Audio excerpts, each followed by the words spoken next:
Hello guys, কেমন আছেন? আশা করি সবাই ভালো আছেন। চলে আসলাম পাপন সেভেন নতুন একটি ভিডিও নিয়ে। ভিডিও টাইটেল ও থাম্বনেল দেখে নিশ্চয়ই বুঝে গেছেন আজকে ভিডিওটা কী নিয়ে। তো আজকে ভিডিওটা একটা অন্যরকম টপিক নিয়ে হচ্ছে।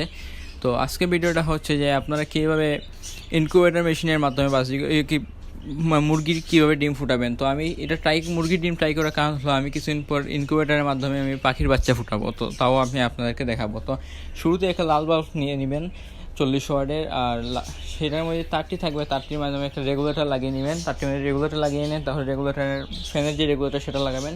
তো রেগুলেটরের মাধ্যমে আপনি তাপমাত্রা বাড়াতে এবং কমাতে পারবেন। তো আমি দেখতে পাচ্ছেন যে তাপমাত্রা বাড়িয়ে কমিয়ে দেখিয়েছি আপনাদেরকে। তো তারপরে এখন একটু পোয়াল নেবেন, মতো খড়, যাকে গরুকে যে আমরা খাওয়াই খড়, সেটা নেবেন, সেটা সুন্দরভাবে দিয়ে দিবেন। তারপর ডিমের মধ্যে একটা কালার করে দিবেন, যে কোনো এক পাশে একটু করে, যাতে আপনি পরে বুঝতে পারেন, মানে সেই ডিমগুলোকে 3 থেকে 4 বার কিন্তু উলট পালট করা লাগে। তো কোন সময় কোন পার করছেন, অনেক সময় কালার না থাকলে বোঝা যায় না। তো এক পাশে কালার করে দিলে ভালো হয়। দেখতে পারতেছেন আমি কিন্তু কালার ছাড়া 5টা যেটা, সেটা আমি উপর দিকে দিয়েছি, আর কালারটা নিচের দিকে দিয়েছি। তো আমি টোটাল এখানে 7টা ডিম দিয়েছি।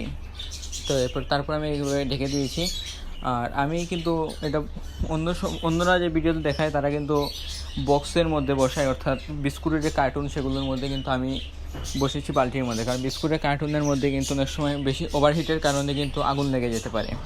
তো আপনাদের বাসায় যদি থার্মোমিটার থেকে থাকে, তাহলে থার্মোমিটারটি যে কোনো একটা ডিমের গায়ে লাগিয়ে রাখবেন, 1 মিনিট লাগিয়ে রাখবেন, যাতে আপনি বুঝতে পারেন যে ডিমের তাপমাত্রা কত আছে। তো আপনারা যদি গুগলে গিয়ে সার্চ করেন যে ইনকিউবেটরের তাপমাত্রা কত প্রয়োজন, কত থাকা ভালো, তো আপনারা দেখতে পারবেন। তো আমি 1 মিনিট সেটাকে রাখার পর এখন দেখতে পারতেছেন যে আমার এখানে কিন্তু তাপমাত্রা আসছে 102 ফারেনহাইট।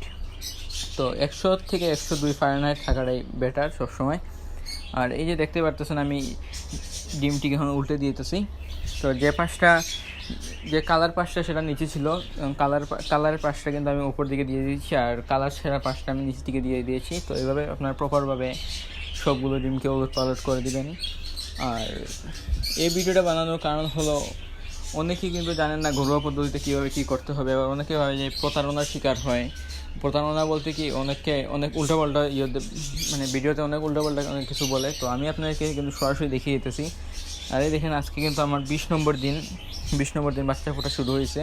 তো আশা করি সবগুলো বাচ্চা ফুটবে। তো আমার এখান থেকে 6টা ডিম ফার্টিলিটি আসছে। আর এই বাচ্চা 6টাই ফুটছে, কিন্তু একটা বাচ্চা দুর্ভাগ্যবশত মারা যায়। আর এখন পর্যন্ত চলতেছে ফুটা। তো আপনাদেরকে 21 দিনের দিন আবার দেখাইতেছি। তো আজকে 21 দিনের দিন দেখতে পারতেছেন যে আমার 5টা বাচ্চা ফুটছে, একটা বাচ্চা মারা গেছে। তো বাচ্চাটা ফুটার সাথে সাথেই মারা গেছে আর কি। তো আমার চ্যানেলের ভিডিওটা যদি আপনার ভালো লাগে থাকে, তাহলে লাইক, কমেন্ট এবং সাবস্ক্রাইব করবেন। ধন্যবাদ।